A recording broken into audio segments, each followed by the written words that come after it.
नाते जानता हूँ कि भारत का जो अतीत है बहुत गौरवशाली रहा है। हमारे ऋषियों ने, मुनियों ने एक भारतीय दर्शन, आध्यात्म, शिक्षा नीति ऐसे बहुत से स्वरूप खड़े किए, जिसकी नींव के ऊपर हमारी भारतीय सभ्यता, भारतीय संस्कृति का विकास हुआ। ऐसा नहीं था कि जब दुनिया के अंदर संस्कृतियों का विकास हो रहा था तो हमारी संस्कृति का विकास हुआ। हमारे साथ और भी बहुत सारी संस्कृति हुई, जिन्हें हम इजिप्ट सिविलाइजेशन, मिस्र की सभ्यता के नाम से जानते हैं, जो नील नदी के किनारे हुई। गजला फ्राग की सिविलाइजेशन है, रोम की सिविलाइजेशन हुई, ग्रीक की सिविलाइजेशन डेवलप हुई। लेकिन समय के साथ साथ सभी सभ्यताओं को खत्म कर दिया, खत्म हो गई काल के अनुसार। लेकिन उस कालखंड में हमारे महापुरुषों ने कभी गुरु चाणक्य बनकर, कभी चंद्रगुप्त बनकर, कभी समुद्रगुप्त बनकर, कभी महाराणा प्रताप बनकर, कभी शिवाजी बनकर, ऐसे उस संस्कृति को बचाने का प्रयास किया और काफ़ी हद तक हम अपने मूल्यों को बचाने में सफल भी रहे।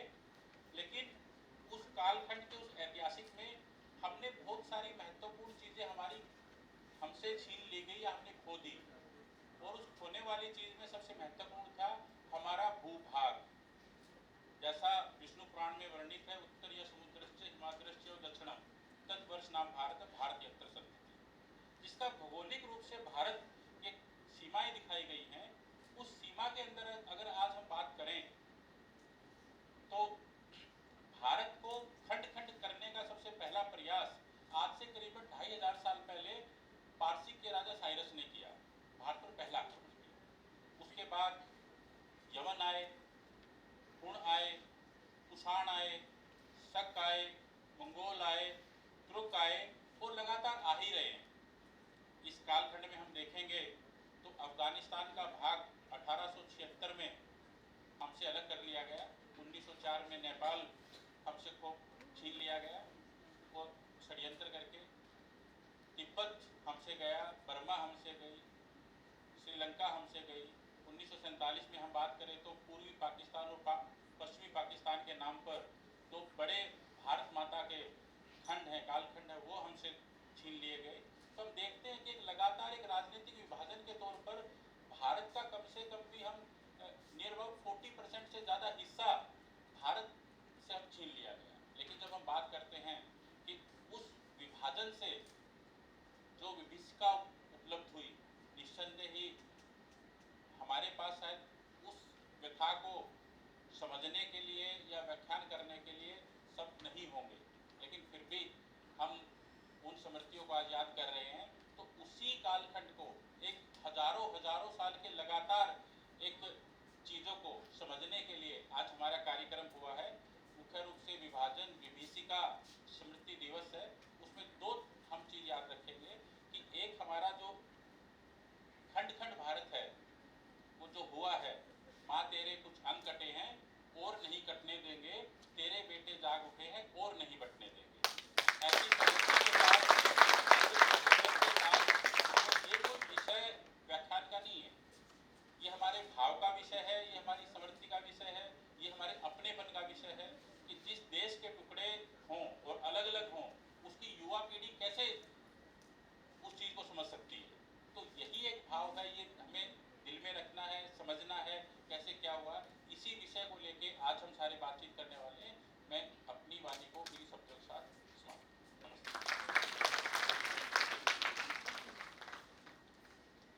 जी, यही वो भाव है जिसको यहाँ इस कार्यक्रम में चर्चा परिचर्चा के रूप में भी प्रस्तुत किया जाएगा। और हालांकि सांस्कृतिक रूप से ये पूरा का पूरा देश, पूरा का पूरा अखंड भारत आज भी अखंड भारत ही है। भौगोलिक रूप से अलग अलग सन में अलग अलग कारणों से ये बढ़ता चला गया, लेकिन अगर आज भी रीति रिवाजों की बात करें और जीवन पद्धति की बात करें तो एक ही है और एक ही रहेगा। इसी भावों को रेखांकित करता है ये मानचित्र अखंड भारत का।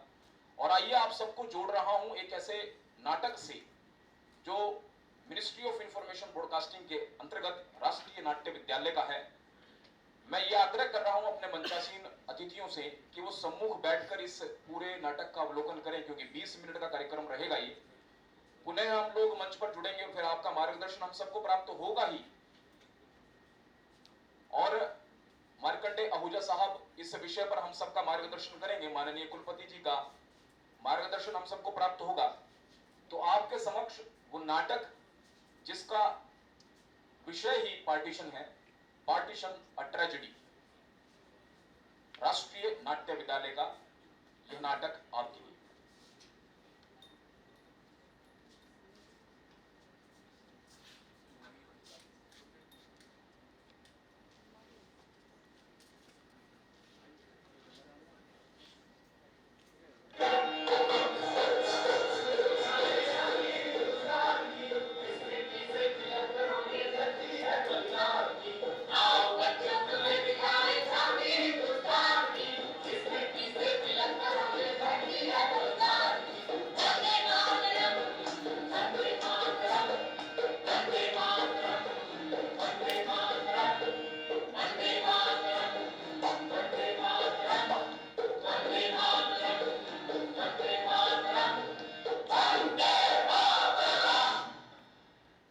दादाजी, दादाजी, आपने सुना?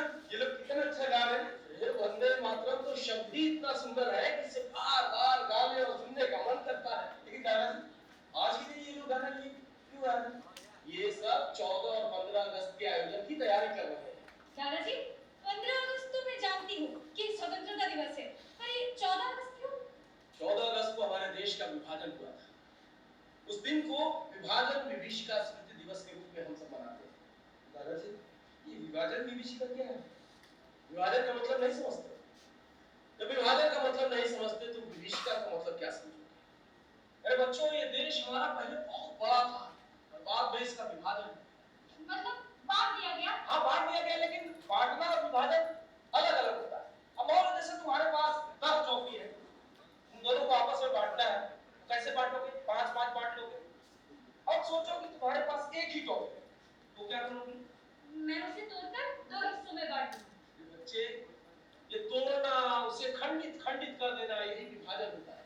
और इससे जो पीड़ा उपजती है, जो तकलीफ होती है, वही विभीषिका है। तो दादाजी, ये विभाजन तो समझ में आ गया, लेकिन ये विभीषिका, विभाजन विभीषिका, चल बताता हूँ। आओ बच्चों, तुम्हें दिखाएं छवि हिंदुस्तान की, इस मिट्टी से मिलकर ये धरती है तैयार की। आओ बच्चों, तुम्हें दिखाएं छवि हिंदुस्तान की, इस मिट्टी से मिलकर ये धरती है तैयार की। वंदे मातरम, वंदे मातरम, वंदे मातरम, वंदे मातरम, वंदे मातरम, वंदे मातरम, वंदे मातरम। दादाजी, ये विभाजन कैसे हुआ था? हमें अच्छी तरह से बताइए ना। बच्चों, बताता हूँ, ध्यान देकर सुनो। विभाजन के बारे में बताता हूँ। विभाजन पर इतिहासकारों का जो दृष्टिकोण है उसे गौर से सुनो, ध्यान देकर सुनो। धर्म के नाम पर हमारे देश को 2 हिस्सों में बांट दिया गया। लाखों लोग इस पार से उस पार भागने लगे, चारों तरफ भगदड़ मच गई, लाखों लोग बेघर हो गए। है प्रीत जहां की रीत सदा, है प्रीत जहां की रीत सदा, मैं गीत वहां के गाता हूँ।